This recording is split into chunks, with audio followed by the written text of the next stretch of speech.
El libro de Urantía. Advertencia al lector. El libro de Urantía se encuentra actualmente en proceso de retraducción del original inglés. La presente edición incluye 2 partes totalmente traducidas de nuevo: el prólogo y la parte 4, la vida y enseñanzas de Jesús. El lector observará por ello una serie de cambios de terminología en relación con las partes 1, 2 y 3, aún no traducidas, como por ejemplo, donación en lugar de auto-otorgamiento, Micael en lugar de Mijael, mundos de las mansiones en lugar de mundos de estancia, el origen centro primero en lugar de la primera fuente y centro, etc.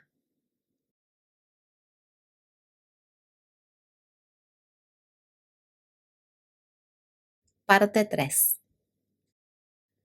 La historia de Urantía. Estos documentos fueron patrocinados por un cuerpo de personalidades del universo local por mandato de Gabriel de Salvington.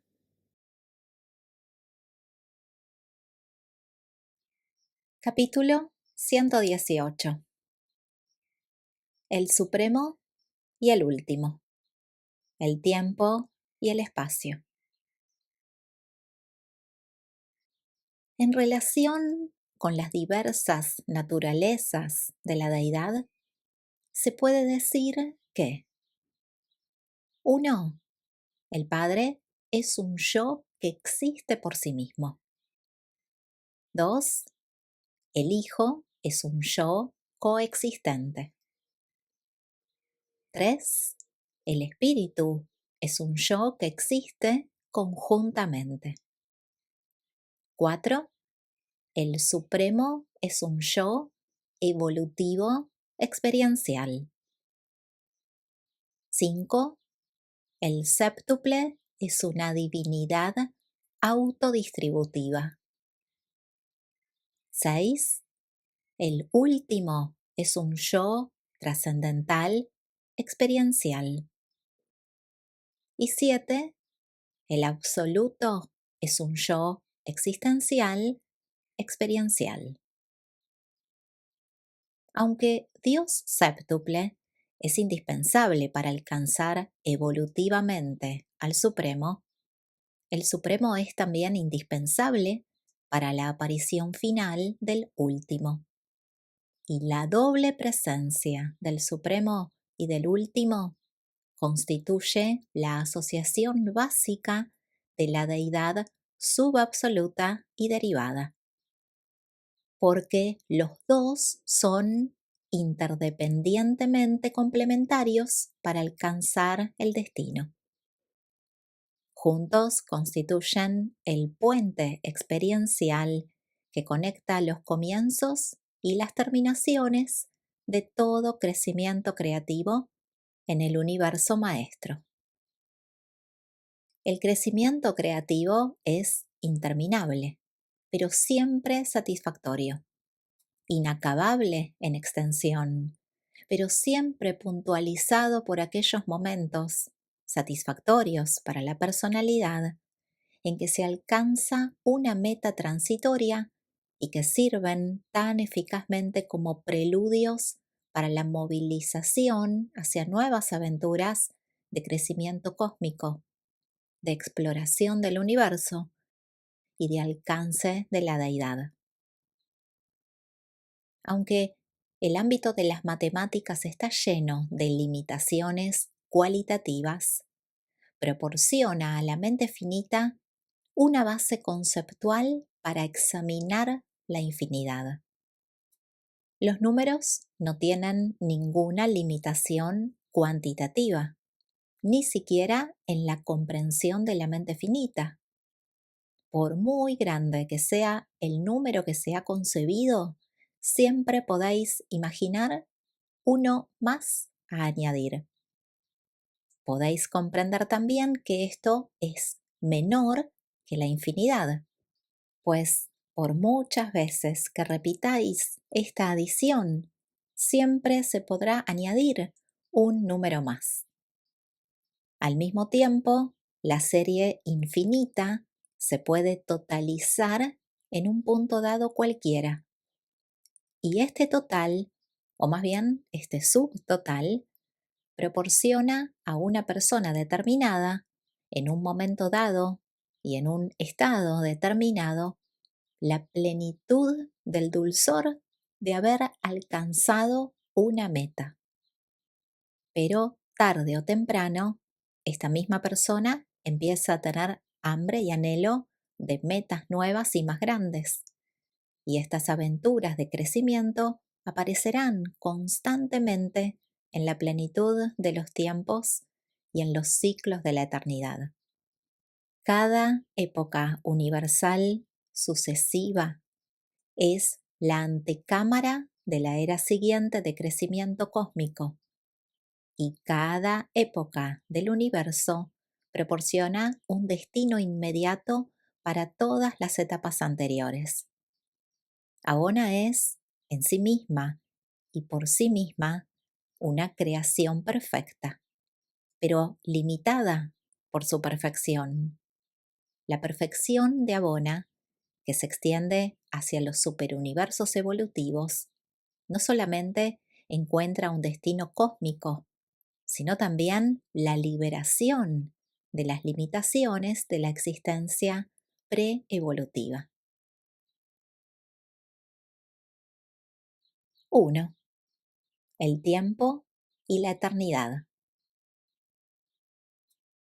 Al hombre le es útil conseguir, para su orientación cósmica, la máxima comprensión posible de la relación de la deidad con el cosmos.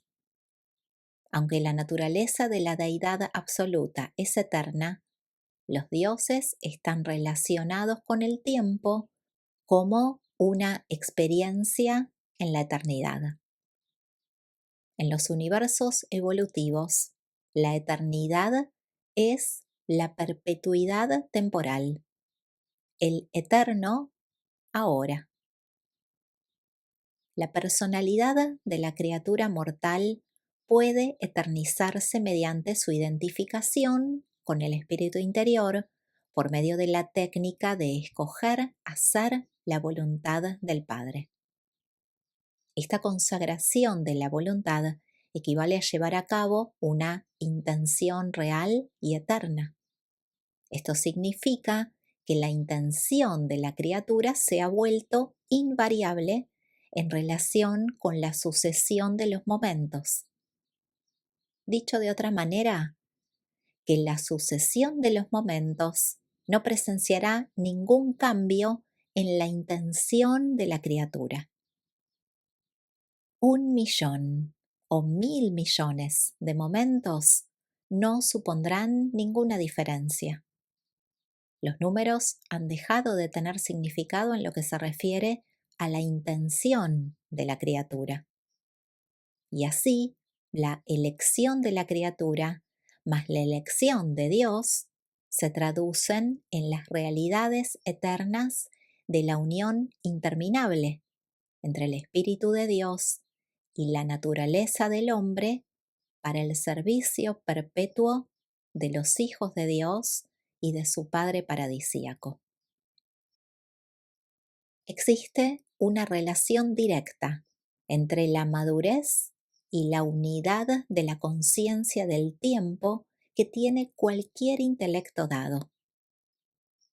La unidad de tiempo puede ser un día, un año o un periodo más largo, pero es inevitablemente el criterio mediante el cual el yo consciente evalúa las circunstancias de la vida y mediante el cual el intelecto que concibe, mide y evalúa los hechos de la existencia temporal. La experiencia, la sabiduría y el juicio son los fenómenos que acompañan a la prolongación de la unidad de tiempo en la experiencia de los mortales.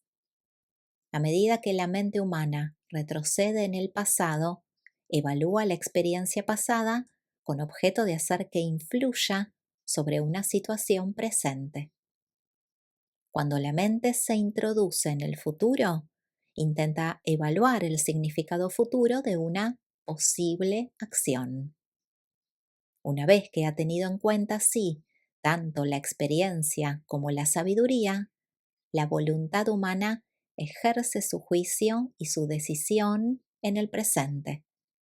Y el plan de acción, nacido así del pasado y del futuro, surge a la existencia. En la madurez del yo en desarrollo, el pasado y el futuro se reúnen para iluminar el verdadero significado del presente. A medida que el yo madura, se aleja cada vez más en el pasado en busca de experiencia, mientras que sus previsiones de sabiduría tratan de penetrar cada vez más profundamente en el futuro desconocido. Y a medida que el yo que concibe extiende su alcance cada vez más lejos, tanto en el pasado como en el futuro, su juicio depende cada vez menos del presente pasajero. Las acciones y decisiones empiezan de esta manera a liberarse de las trabas del presente en movimiento, mientras que se comienzan a aceptar los aspectos de importancia pasado-futura. Aquellos mortales cuyas unidades de tiempo son cortas practican la paciencia. La verdadera madurez trasciende la paciencia mediante una tolerancia nacida de una verdadera comprensión. Madurar significa vivir más intensamente en el presente, eludiendo al mismo tiempo las limitaciones del presente. Los planes de la madurez, basados en la experiencia pasada, nacen en el presente, de tal manera que realzan los valores del futuro. La unidad de tiempo de la inmadurez concentra los significados y los valores en el momento presente, de tal manera que separa el presente de su verdadera relación con el no presente, con el pasado futuro. La unidad de tiempo de la madurez está proporcionada para revelar la relación coordinada del pasado, presente, futuro, de tal forma que el yo empieza a hacerse una idea de la totalidad de los acontecimientos. Empieza a ver el paisaje del tiempo desde la perspectiva panorámica de unos horizontes más amplios. Empieza quizás a sospechar la existencia del continuo eterno, sin comienzo ni fin, cuyos fragmentos se llaman tiempo. En los niveles de lo infinito y de lo absoluto, el momento presente contiene todo el pasado, así como todo el futuro. Yo soy significa también yo era y yo seré. Y esto representa nuestro mejor concepto de la eternidad y de lo eterno. En el nivel absoluto y eterno, la realidad potencial es tan significativa como la realidad manifestada. Solo en el nivel finito y para las criaturas atadas al tiempo parece existir una diferencia tan enorme. Para Dios, como absoluto, un mortal ascendente que ha tomado la decisión eterna es ya un finalitario del paraíso. Pero el Padre Universal, gracias a los ajustadores del pensamiento interiores, no está limitado así en su conocimiento, sino que también puede conocer y participar en todas las luchas temporales con los problemas de la ascensión de las criaturas. desde los niveles de existencia en que se parecen a los animales hasta los niveles de existencia en que se parecen a Dios. 2. La omnipresencia y la ubiquidad. La ubiquidad de la deidad no se debe confundir con la ultimidad de la omnipresencia divina. Es voluntad del Padre Universal que el Supremo, el Último y el Absoluto compensen, coordinen y unifiquen su ubiquidad espacio-temporal y su omnipresencia en el espacio-tiempo trascendido con su presencia universal y absoluta sin tiempo y sin espacio. Y deberíais recordar que aunque la ubiquidad de la deidad pueda estar asociada con tanta frecuencia al espacio, no está necesariamente condicionada por el tiempo. Como ascendentes mortales y morontiales, discernís progresivamente a Dios a través del ministerio de Dios séptuple. A Dios Supremo lo descubrís a través de Abona. En el paraíso lo encontráis como persona y luego, como finalitarios, pronto intentaréis conocerlo como último. Siendo finalitarios, parece ser que después de haber alcanzado al último, solo habría un camino a seguir, y sería empezar la búsqueda del absoluto. Ningún finalitario se sentirá perturbado por las incertidumbres que le asaltarán para alcanzar al absoluto de la deidad, puesto que al final de las ascensiones suprema y última había encontrado a Dios Padre.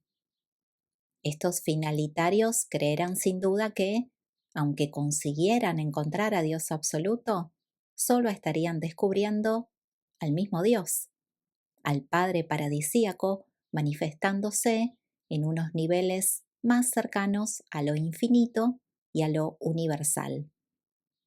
El hecho de alcanzar a Dios en lo absoluto revelaría sin duda al antepasado primordial de los universos, así como al Padre final de las personalidades. Dios Supremo puede no ser una demostración de la omnipresencia espacio-temporal de la deidad, pero es literalmente una manifestación de la ubiquidad divina. Entre la presencia espiritual del Creador y las manifestaciones materiales de la creación se encuentra el inmenso dominio del devenir ubicuo, la aparición universal de la deidad evolutiva. Si Dios Supremo asume alguna vez el control directo de los universos, del tiempo y del espacio, estamos convencidos de que esta administración de la deidad funcionará bajo el supercontrol del último. En tal caso, Dios último empezaría a volverse manifiesto para los universos del tiempo como todopoderoso trascendental, el omnipotente, ejerciendo el supercontrol del supertiempo y del espacio trascendido sobre las funciones administrativas del Todopoderoso Supremo. La mente mortal se puede preguntar, al igual que lo hacemos nosotros, si la evolución de Dios Supremo hacia la autoridad administrativa en el gran universo viene acompañada de manifestaciones crecientes de Dios último, la aparición correspondiente de Dios último en los presupuestos universos del espacio exterior vendrá acompañada de revelaciones similares y crecientes de Dios absoluto. En realidad, No lo sabemos. 3.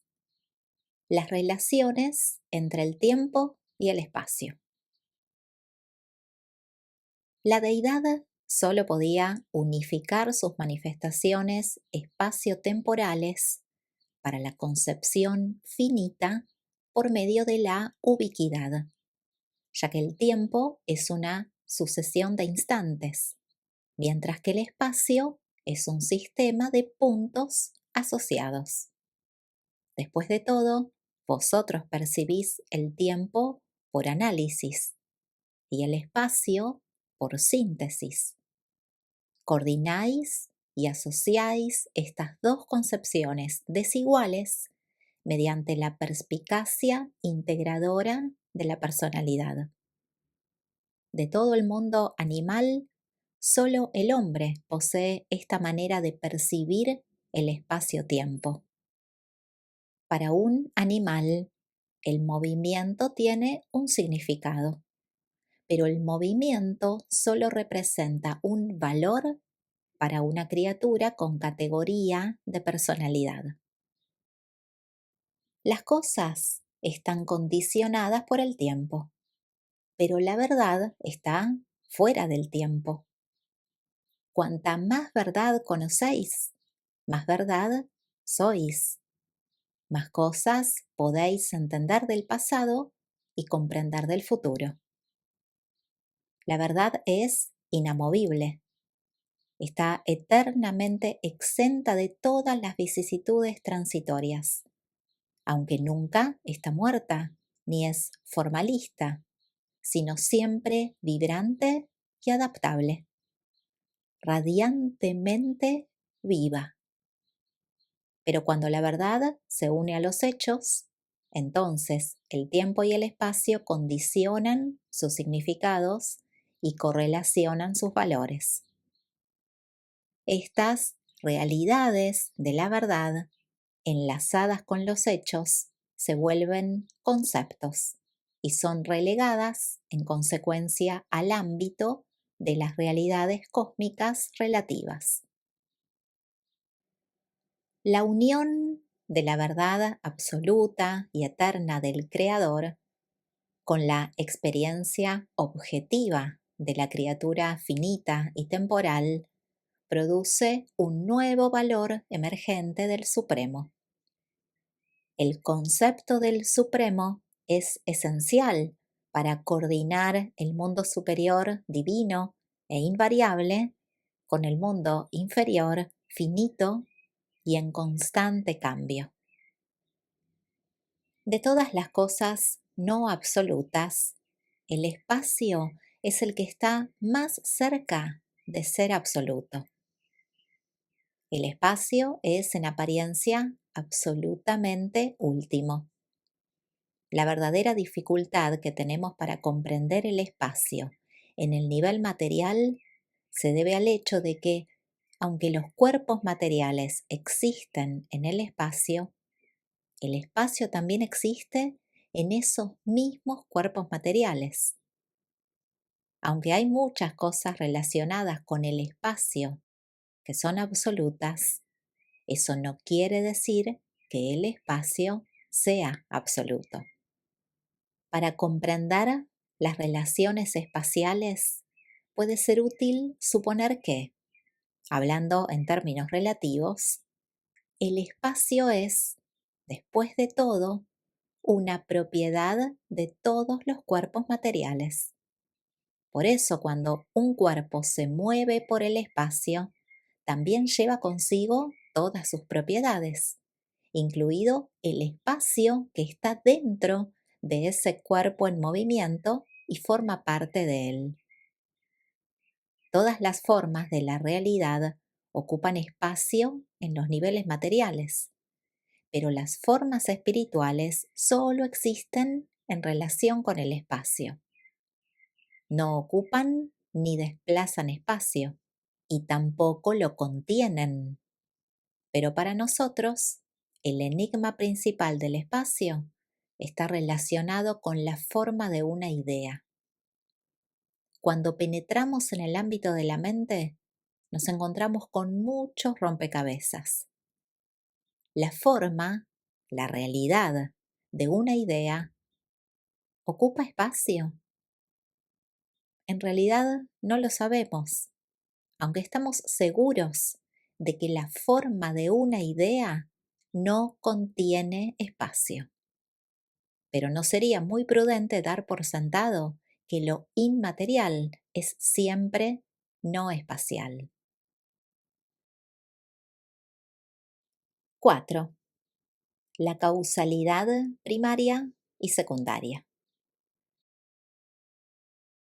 Muchas dificultades teológicas y dilemas metafísicos del hombre mortal se deben al hecho de que el hombre no sitúa bien la personalidad de la deidad y en consecuencia asigna atributos infinitos y absolutos a la divinidad subordinada y a la deidad evolutiva. No debéis olvidar que aunque existe realmente una verdadera causa primera, hay también una multitud de causas coordinadas y subordinadas, unas causas tanto asociadas como secundarias. La distinción vital entre las causas primeras y las causas segundas reside en el hecho de que las causas primeras producen unos efectos originales que están libres de la herencia de cualquier factor derivado de toda causalidad anterior. Las causas secundarias producen unos efectos que muestran invariablemente la herencia de otra causalidad precedente. Los potenciales puramente estáticos, inherentes al absoluto incalificado, reaccionan a aquellas causalidades del absoluto de la deidad, que son producidas por las acciones de la Trinidad del paraíso. En presencia del absoluto universal, estos potenciales estáticos, impregnados de causalidad, se vuelven inmediatamente activos y sensibles a la influencia de ciertos agentes trascendentales cuyas acciones dan como resultado la transmutación de estos potenciales activados al estado de verdaderas posibilidades universales para el desarrollo de unas capacidades efectivas para el crecimiento. Y sobre estos potenciales maduros, los creadores y los controladores del gran universo representan el drama interminable de la evolución cósmica. Sin tener en cuenta a los existenciales, la causalidad tiene una constitución básicamente triple. Tal como funciona en esta era del universo y en lo que se refiere al nivel finito de los 7 superuniversos, se la puede concebir como sigue. 1. La activación de los potenciales estáticos. Es el establecimiento del destino en el absoluto universal mediante las acciones del absoluto de la deidad, el cual funciona en el absoluto incalificado y sobre él, como consecuencia de los mandatos volitivos de la Trinidad del Paraíso. 2. La existenciación de las capacidades universales. Esto implica la transformación de los potenciales no diferenciados en unos planes separados y definidos. Es el acto de la ultimidad de la deidad y de los múltiples agentes del nivel trascendental. Estos actos se anticipan perfectamente a las necesidades futuras de todo el universo maestro. En conexión con la separación de los potenciales, los arquitectos del universo maestro existen como verdaderas personificaciones del concepto que se tiene de la deidad en los universos. Sus planes parecen estar, de manera última, espacialmente limitados en extensión por la periferia conceptual del universo maestro. Pero, como planes, no están condicionados de otra manera por el tiempo o por el espacio. Y 3, la creación y la evolución de las manifestaciones universales.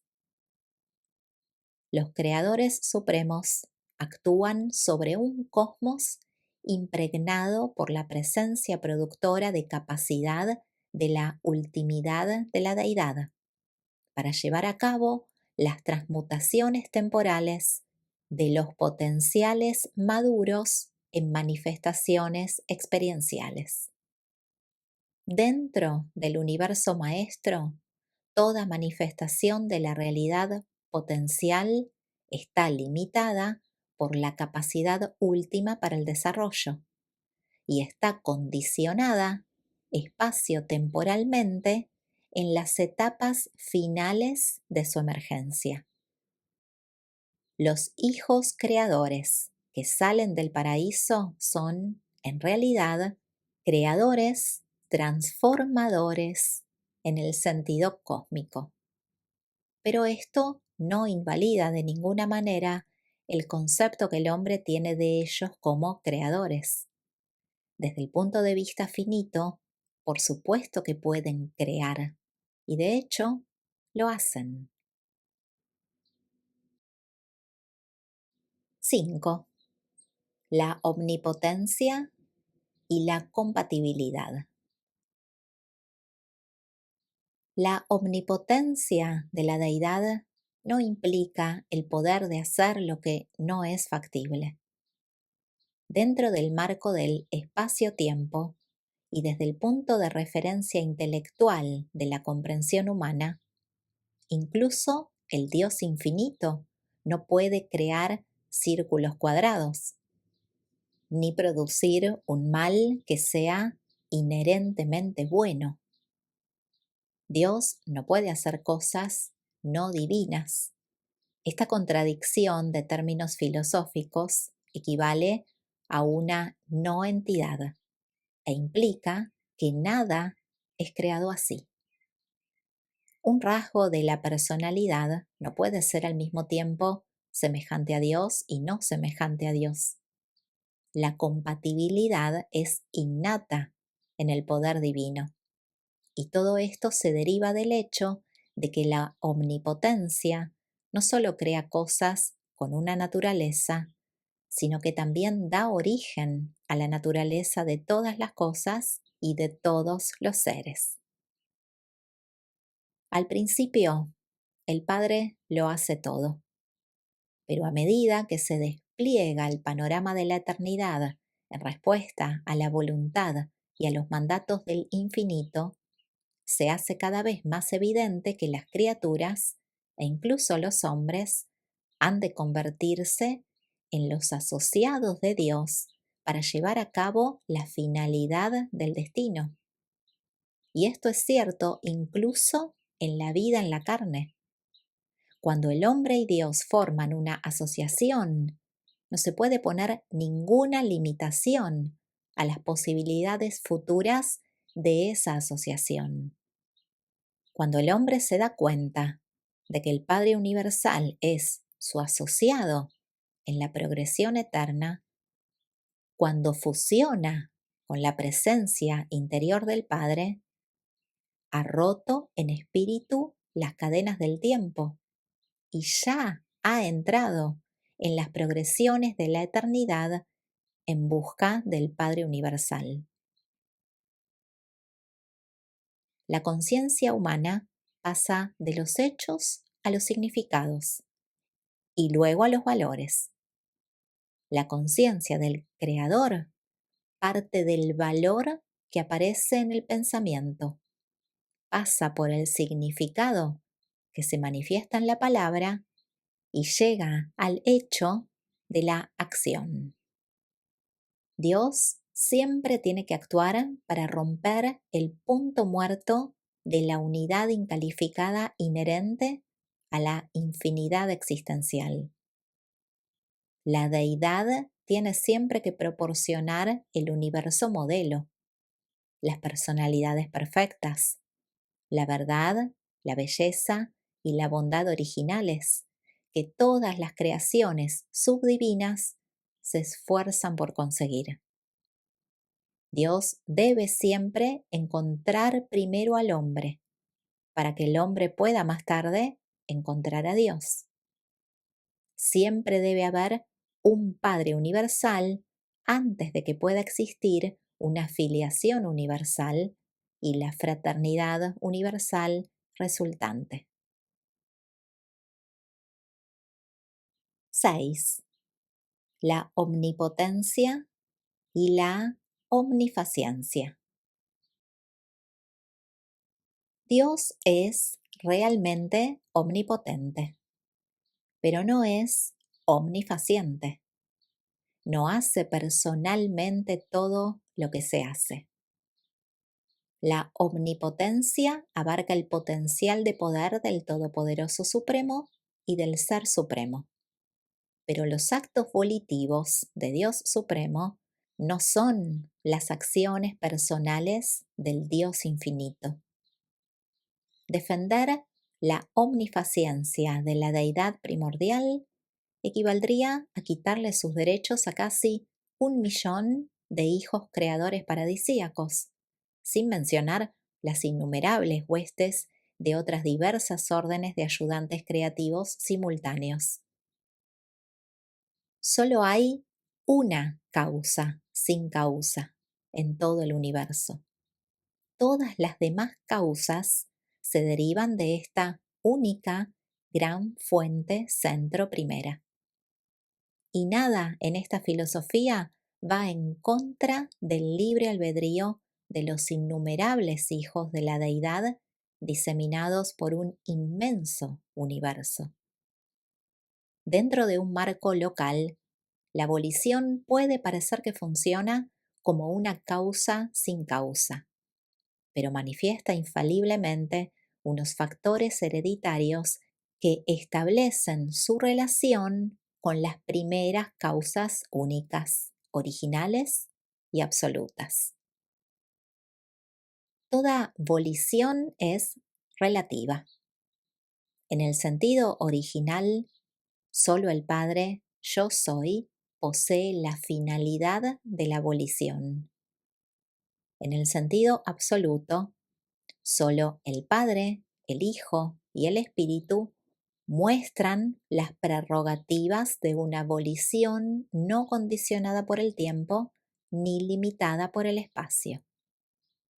El hombre mortal está dotado del libre albedrío, del poder de elegir, y aunque esta elección no sea absoluta, sin embargo, es relativamente final en el nivel finito y en lo que concierne al destino de la personalidad que elige.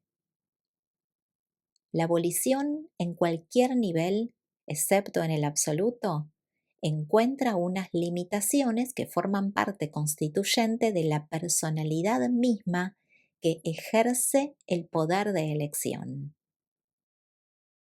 El hombre no puede elegir más allá de la gama de lo que es elegible. Por ejemplo, no puede escoger ser otra cosa que un ser humano, salvo que puede elegir llegar a ser más que un hombre. Puede escoger embarcarse en el viaje de la ascensión del universo. Pero esto se debe a que se da la circunstancia de que la elección humana y la voluntad divina coinciden en este punto. Y aquello que un hijo desea y el padre quiere, sucederá con toda seguridad. En la vida humana se abren y se cierran continuamente líneas de conducta diferenciales. y durante el tiempo en que la elección es posible, la personalidad humana decide constantemente entre esas numerosas líneas de acción. La abolición temporal está ligada al tiempo y debe esperar el paso del tiempo para encontrar la oportunidad de expresarse. La abolición espiritual ha empezado a saborear la liberación de las cadenas del tiempo, pues ha logrado evadirse parcialmente de la secuencia del tiempo, y esto se debe a que la abolición espiritual se va identificando con la voluntad de Dios. La abolición, el acto de escoger, ha de ejercerse dentro del marco universal que se ha hecho realidad en respuesta a una elección anterior y más elevada. Todo el campo de la voluntad humana está estrictamente limitado a lo finito, salvo en un detalle particular. Cuando el hombre escoge encontrar a Dios y parecerse a Él, esta elección es superfinita. Solo la eternidad podrá revelar si esta elección es también superabsónita. Reconocer la omnipotencia de la deidad es gozar de la seguridad en vuestra experiencia de la ciudadanía cósmica. Es poseer la certeza de la seguridad en el largo viaje hacia el paraíso. Pero aceptar la falacia de la omnifacencia es abrazar el error colosal del panteísmo. 7. La omnisciencia y la predestinación. En el gran universo, la función de la voluntad del Creador y de la voluntad de la criatura se ejerce dentro de los límites establecidos por los arquitectos maestros y de acuerdo con las posibilidades determinadas por ellos. Sin embargo, la predeterminación de estos límites máximos no reduce en lo más mínimo la soberanía de la voluntad de la criatura dentro de esas fronteras. El preconocimiento último, la plena tolerancia hacia las elecciones finitas, tampoco constituye una abrogación de la abolición finita. Un ser humano maduro y perspicaz podría ser capaz de prever con mucha exactitud la decisión de un asociado más joven. Pero este preconocimiento no le quita ninguna libertad ni autenticidad a la decisión misma. Los dioses han limitado sabiamente el campo de acción de la voluntad inmadura, pero sin embargo, dentro de esos límites definidos, es una verdadera voluntad.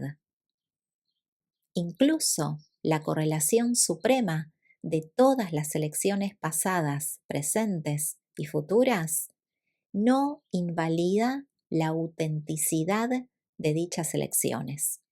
Indica más bien la tendencia predeterminada del cosmos y sugiere el preconocimiento de aquellos seres volitivos que pueden o no escoger convertirse en partes contribuyentes de la manifestación experiencial de toda la realidad. El error en la elección finita está ligado al tiempo y limitado por éste. Solo puede existir en el tiempo y dentro de la presencia evolutiva del Ser Supremo. Esta elección errónea es posible en el tiempo e indica, además del estado incompleto del Supremo, esa cierta gama de elección con la que deben estar dotadas las criaturas inmaduras a fin de disfrutar de la progresión en el universo, poniéndose voluntariamente en contacto con la realidad. El pecado, en el espacio condicionado por el tiempo, prueba claramente la libertad temporal e incluso el libertinaje de la voluntad finita. El pecado representa la inmadurez deslumbrada por la libertad de la voluntad relativamente soberana de la personalidad, que al mismo tiempo no logra percibir las obligaciones y los deberes supremos de la ciudadanía cósmica. La iniquidad en los dominios finitos revela la realidad transitoria de toda individualidad no identificada con Dios. Una criatura solo se vuelve verdaderamente real en los universos a medida que se identifica con Dios. La personalidad finita no se crea a sí misma, pero en el campo superuniversal de la elección, ella misma determina su destino. La concesión de la vida hace que los sistemas energético-materiales sean capaces de perpetuarse, de propagarse y de adaptarse. La concesión de la personalidad confiere a los organismos vivientes las prerrogativas adicionales de la autodeterminación, la evolución y la identificación de sí mismos con un espíritu de la deidad capaz de fusionar con ellos. Los seres vivos subpersonales indican que una mente activa la energía materia, primero bajo la forma de controladores físicos y luego como espíritus ayudantes de la mente. El don de la personalidad procede del Padre y confiere al sistema viviente unas prerrogativas únicas de elección. Pero si la personalidad tiene la prerrogativa de ejercer la elección volitiva, de identificarse con la realidad, y si esta elección es sincera y libre, entonces la personalidad evolutiva ha de tener también la posible elección de confundirse, de trastornarse y de destruirse. La posibilidad de destruirse cósmicamente no se puede evitar si la personalidad en evolución ha de ser verdaderamente libre en el ejercicio de su voluntad finita. Por eso existe una seguridad creciente cuando se reducen los límites de la elección de la personalidad en todos los niveles inferiores de existencia. La elección se libera cada vez más a medida que se asciende en los universos. La elección se acerca finalmente a la libertad divina cuando la personalidad ascendente alcanza el estado de divinidad. La supremacía de la consagración a los objetivos del universo. La consecución total de la sabiduría cósmica y la identificación final de la criatura con la voluntad y el camino de Dios. 8. El control y el supercontrol. En las creaciones del espacio-tiempo, el libre albedrío está rodeado de restricciones, de limitaciones.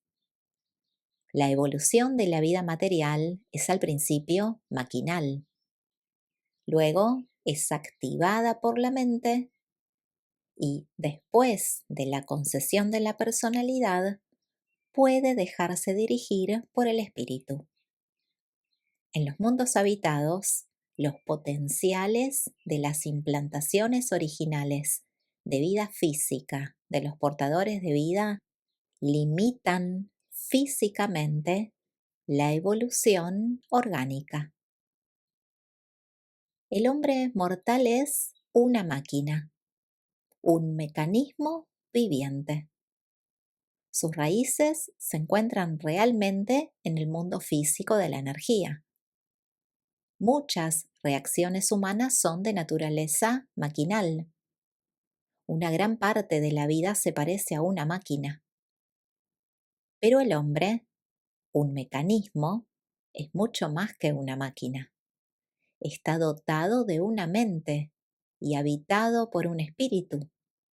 Y aunque durante toda su vida material no pueda librarse nunca del mecanismo electroquímico de su existencia, puede aprender a subordinar cada vez más esta máquina de vida física a la sabiduría directriz de la experiencia, mediante el proceso de consagrar la mente humana a ejecutar los impulsos espirituales del ajustador del pensamiento interior.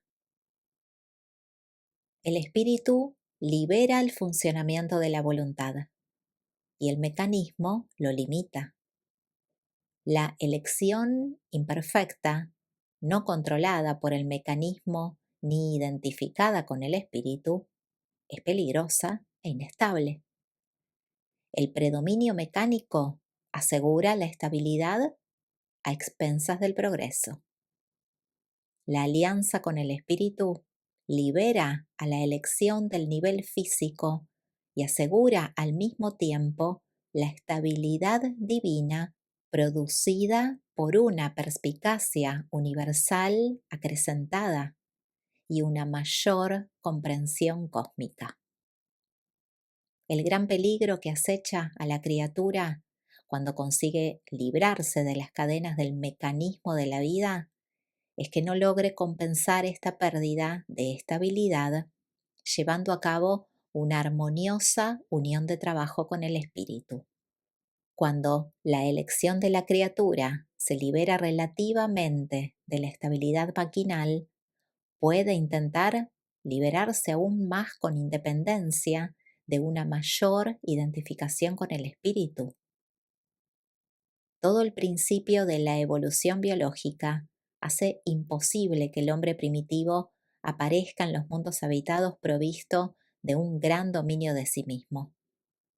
Por esta razón, el mismo diseño creativo que planeó la evolución provee igualmente aquellas restricciones externas de tiempo y de espacio, de hambre y de miedo, que circunscriben eficazmente el campo de las elecciones subespirituales de estas criaturas poco cultas.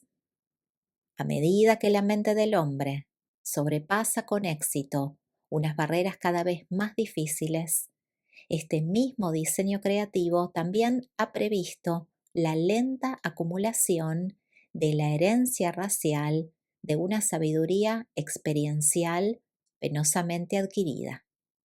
En otras palabras, el mantenimiento de un equilibrio entre las restricciones externas que disminuyen y las restricciones internas que aumentan.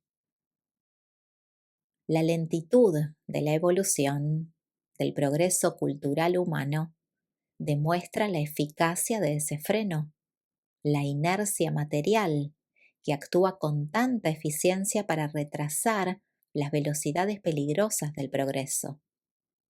El tiempo mismo amortigua y distribuye así los resultados, por otra parte mortales, del hecho de librarse prematuramente de las barreras que rodean de cerca la actividad humana.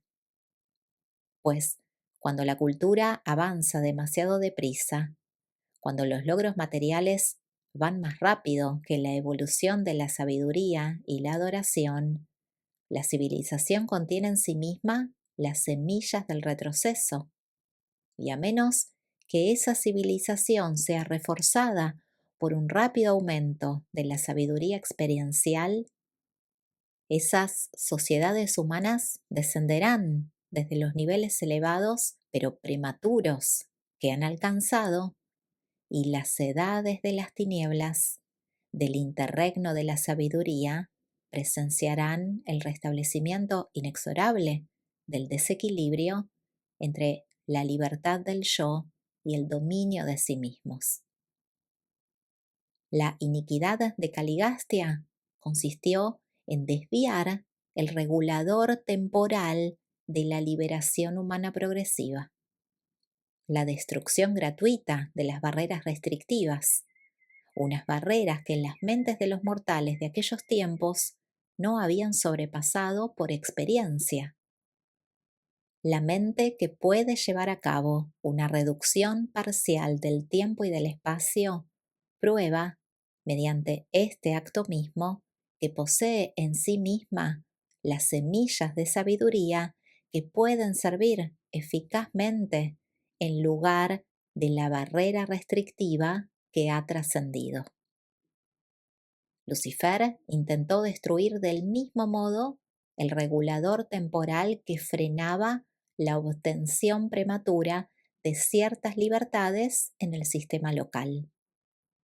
Un sistema local asentado en la luz y la vida ha conseguido experiencialmente los puntos de vista y la perspicacia que hacen posible el funcionamiento de numerosas técnicas que serían perjudiciales y destructivas durante las eras anteriores al asentamiento de ese mismo reino. A medida que el hombre se deshace de las trabas del miedo, a medida que recorre los continentes y los océanos con sus máquinas, y las generaciones y los siglos con sus escritos, debe sustituir cada restricción trascendida por una restricción nueva, voluntariamente asumida, de acuerdo con los dictados morales de la sabiduría humana en expansión. Estas restricciones autoimpuestas son a la vez los más poderosos y los más sutiles de todos los factores de la civilización humana, los conceptos de la justicia y los ideales de la fraternidad. El hombre se capacita incluso para llevar las vestimentas restrictivas de la misericordia cuando se atreve a amar a sus semejantes, mientras que alcanza los principios de la fraternidad espiritual cuando escoge tratarlos como le gustaría ser tratado, e incluso tratarlos como imagina que Dios los trataría.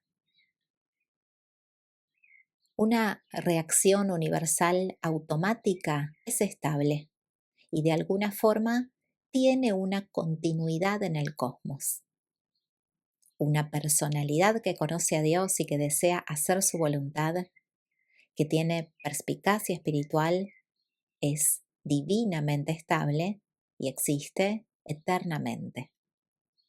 La gran aventura universal del hombre consiste en la transición de su mente mortal entre la estabilidad de la estática mecánica y la divinidad de la dinámica espiritual.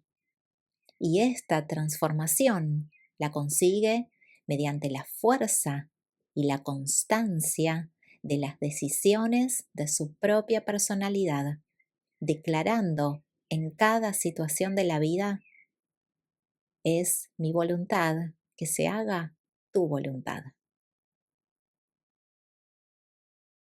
9. Los mecanismos del universo. El tiempo y el espacio son un mecanismo conjunto del universo maestro. Son los dispositivos que permiten a las criaturas finitas coexistir con el infinito en el cosmos. Las criaturas finitas están eficazmente aisladas de los niveles absolutos por el tiempo y el espacio. Pero estos medios de aislamiento, sin los cuales ningún mortal podría existir, funcionan directamente para limitar el campo de la acción finita.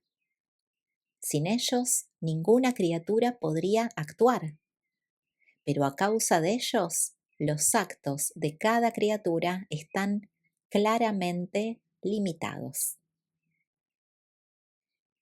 Los mecanismos creados por las mentes superiores funcionan para liberar sus fuentes creativas, pero hasta cierto punto limitan invariablemente la acción de todas las inteligencias subordinadas. Para las criaturas de los universos, esta limitación se hace evidente bajo la forma del mecanismo de los universos.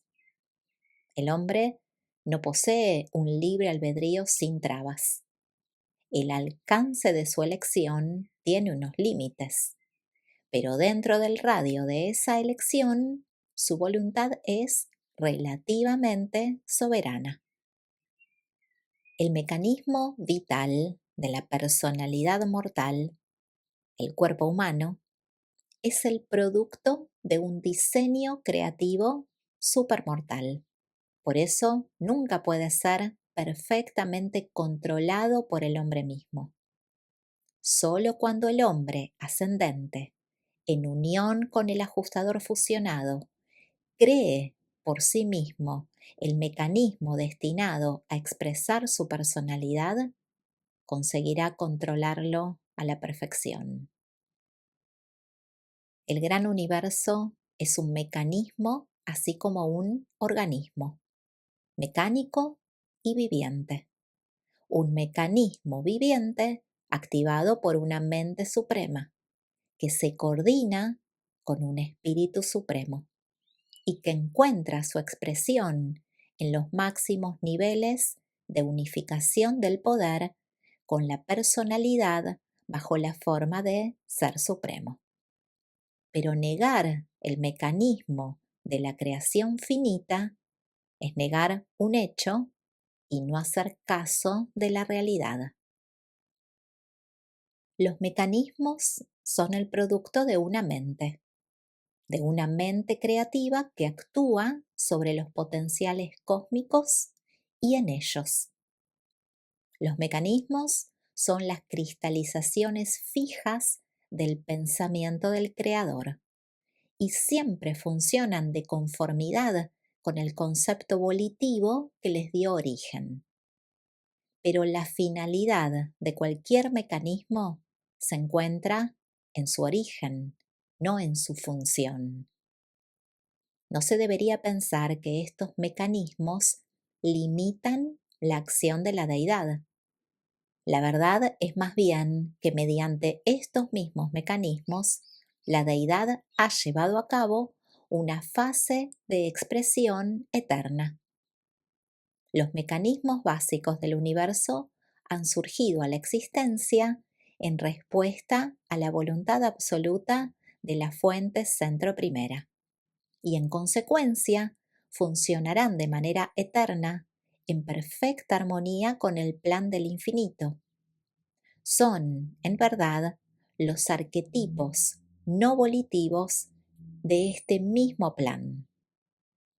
Comprendemos un poco la manera en que el mecanismo del paraíso está correlacionado con la personalidad del Hijo Eterno. Esta es la función del actor conjunto. Y tenemos teorías sobre las operaciones del absoluto universal con respecto a los mecanismos teóricos del incalificado y a la persona potencial del absoluto de la deidad. Pero observamos que en las deidades evolutivas del Supremo y del Último, ciertas fases impersonales se están uniendo realmente con sus contrapartidas volitivas y se está desarrollando así una nueva relación entre el arquetipo y la persona. En la eternidad del pasado, el Padre y el Hijo encontraron su unión en la unidad de expresión del Espíritu Infinito. Si en la eternidad del futuro los hijos creadores y los espíritus creativos de los universos locales del tiempo y del espacio alcanzan una unión creativa en los reinos del espacio exterior, ¿qué es lo que crearía esta unidad como expresión combinada de sus naturalezas divinas. Puede ser muy bien que presenciemos una manifestación hasta ahora no revelada de la deidad última, un superadministrador de un nuevo tipo.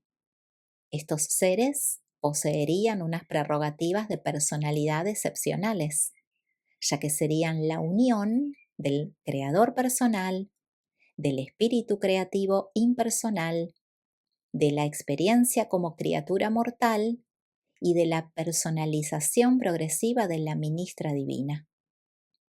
Estos seres podrían ser últimos, en el sentido de que englobarían la realidad personal e impersonal, mientras que combinarían las experiencias del creador y de la criatura.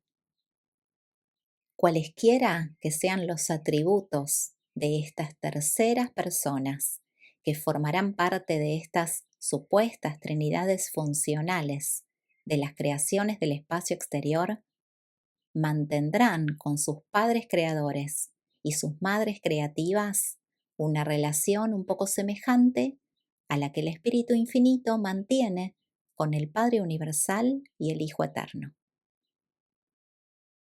Dios Supremo es la personalización de toda la experiencia universal, la focalización de toda la evolución finita, el punto máximo de toda la realidad de las criaturas, la consumación de la sabiduría cósmica, la personificación de la belleza armoniosa de las galaxias del tiempo, la verdad de los significados de la mente cósmica y la bondad de los valores espirituales supremos.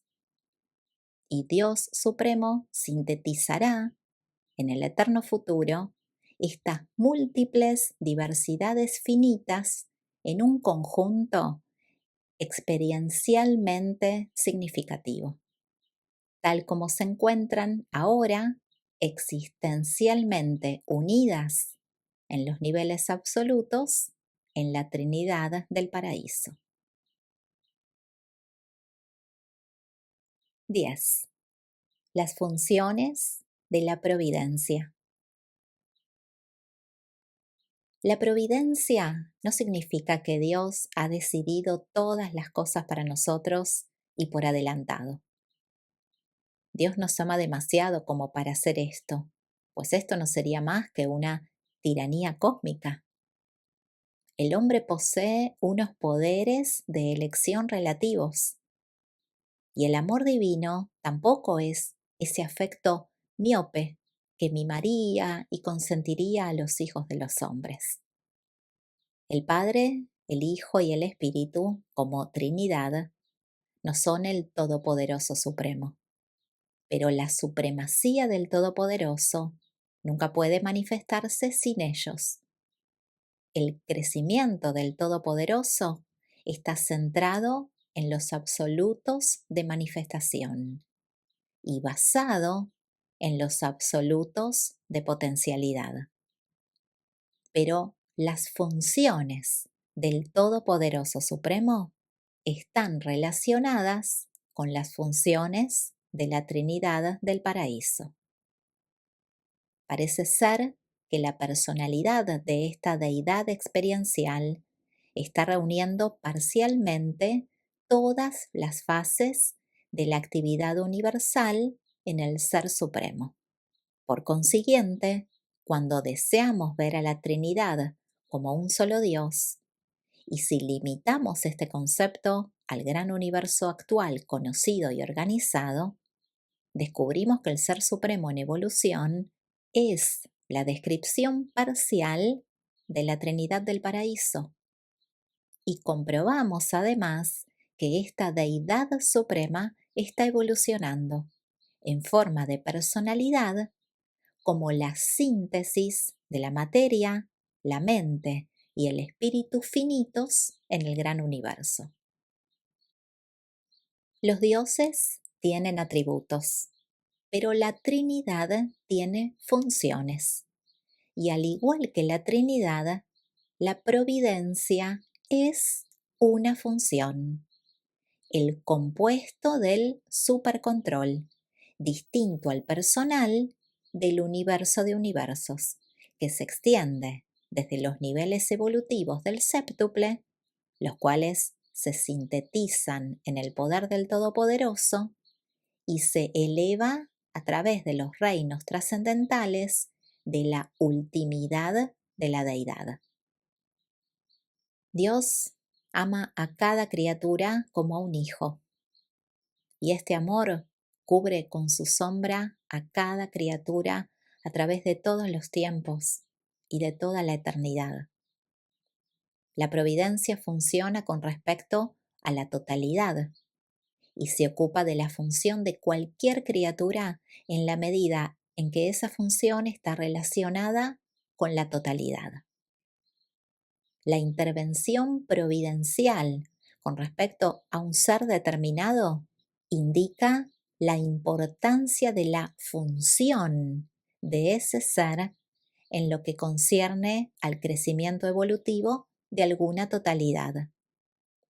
Dicha totalidad puede ser la raza total, la nación total, el planeta total o incluso un total superior. La importancia de la función de la criatura es la que provoca la intervención providencial y no la importancia de la criatura como persona. Sin embargo, el Padre, como persona, puede interponer en cualquier momento una mano paternal en la corriente de los acontecimientos cósmicos, de acuerdo totalmente con la voluntad de Dios, en consonancia con la sabiduría de Dios y motivada por el amor de Dios. Pero lo que el hombre llama providencia es con demasiada frecuencia el producto de su propia imaginación, la yuxtaposición fortuita de las circunstancias del azar. Existe, sin embargo, una providencia real y emergente en el reino finito de la existencia universal, una verdadera correlación en vías de manifestarse de las energías del espacio, los movimientos del tiempo, los pensamientos del intelecto, los ideales del carácter, los deseos de las naturalezas espirituales y los actos volitivos deliberados de las personalidades evolutivas. Las circunstancias de las creaciones materiales encuentran su integración finita final en las presencias entrelazadas del Supremo y del Último. La providencia se vuelve cada vez más discernible a medida que los mecanismos del gran universo se perfeccionan hasta un punto de precisión final mediante el supercontrol de la mente. A medida que la mente de las criaturas se eleva a la perfección de haber alcanzado la divinidad mediante una integración perfeccionada con el espíritu. Y por consiguiente, a medida que el Supremo emerge como unificador efectivo de todos estos fenómenos del universo. Algunas condiciones asombrosamente fortuitas que prevalecen ocasionalmente en los mundos evolutivos pueden deberse a la presencia gradualmente emergente del Supremo, a la anticipación de sus actividades universales futuras. La mayor parte de las cosas que un mortal llamaría providenciales no lo son. Su juicio en estos asuntos está muy obstaculizado por la falta de una visión perspicaz de los verdaderos significados de las circunstancias de la vida. Muchas cosas que un mortal llamaría buena suerte pueden ser en realidad mala suerte. La sonrisa de la fortuna, que proporciona un tiempo libre no ganado y una riqueza inmerecida, puede ser la mayor de las aflicciones humanas. La crueldad aparente de un destino perverso que acumula tribulaciones sobre un mortal sufriente puede ser en realidad el fuego templador que está transmutando el hierro dulce de la personalidad inmadura en el acero templado de un verdadero carácter. Existe una providencia en los universos evolutivos y las criaturas pueden descubrirla en la medida exacta en que han alcanzado la capacidad de percibir la finalidad de los universos en evolución. La capacidad total para discernir los objetivos del universo equivale a la culminación evolutiva de la criatura y se puede expresar de otra manera diciendo que ha alcanzado al Supremo dentro de los límites del estado actual de los universos incompletos. El amor del Padre actúa directamente en el corazón del individuo, independientemente de las acciones o reacciones de todos los demás individuos. La relación es personal, el hombre y Dios. La presencia impersonal de la Deidad, el Todopoderoso Supremo y la Trinidad del Paraíso manifiesta su consideración por el todo, no por la parte. La providencia del supercontrol de la supremacía se vuelve cada vez más evidente a medida que las partes sucesivas del universo progresan en la conquista de sus destinos finitos. A medida que los sistemas, las constelaciones, los universos y los superuniversos se establecen en la luz y la vida, el Supremo emerge cada vez más como correlacionador significativo de todo lo que sucede, mientras que el último emerge gradualmente como unificador trascendental de todas las cosas. En los comienzos de un mundo evolutivo, los sucesos naturales de tipo material y los deseos personales de los seres humanos parecen ser con frecuencia antagónicos. Muchas cosas que suceden en un mundo en evolución son más bien difíciles de comprender para el hombre mortal. La ley natural es muy a menudo aparentemente cruel, despiadada e indiferente hacia todo lo que es verdadero, bello y bueno para la comprensión humana. Pero a medida que la humanidad progresa en su desarrollo planetario, observamos que este punto de vista es modificado por los siguientes factores. 1. La visión acrecentada del hombre, su comprensión creciente del mundo en el que vive, su capacidad más amplia para comprender los hechos materiales del tiempo, las ideas significativas del pensamiento y los ideales valiosos de la perspicacia espiritual. Mientras los hombres se limiten a medir con la vara de las cosas de la naturaleza física, nunca pueden esperar encontrar la unidad en el tiempo y el espacio. 2. El control creciente del hombre. La acumulación gradual del conocimiento de las leyes del mundo material, los objetivos de la existencia espiritual y las posibilidades de coordinar filosóficamente estas dos realidades. El hombre salvaje se encontraba desamparado ante los violentos ataques de las fuerzas naturales. Era un esclavo del dominio cruel de sus propios miedos internos. El hombre semicivilizado empieza a abrir el almacén de los secretos de los reinos naturales y su ciencia destruye de manera lenta pero eficaz sus supersticiones. mientras que al mismo tiempo le proporciona una base objetiva nueva y más amplia para comprender los significados de la filosofía y los valores de la verdadera experiencia espiritual. El hombre civilizado alcanzará algún día el dominio relativo de las fuerzas físicas de su planeta. El amor de Dios que reside en su corazón se derramará eficazmente bajo la forma de amor por sus semejantes, mientras que los valores de la existencia humana se acercarán a los límites de la capacidad mortal. Y 3, la integración del hombre en el universo. El acrecentamiento de la perspicacia humana más el incremento de los logros experienciales humanos llevan al hombre hacia una armonía más estrecha con las presencias unificadoras de la supremacía, la Trinidad del Paraíso y el Ser Supremo.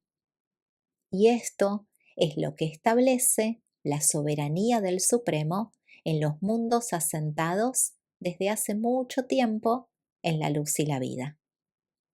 Estos planetas avanzados son en verdad unos poemas de armonía, unas imágenes de la belleza de la bondad alcanzada, conseguida a base de buscar la verdad cósmica.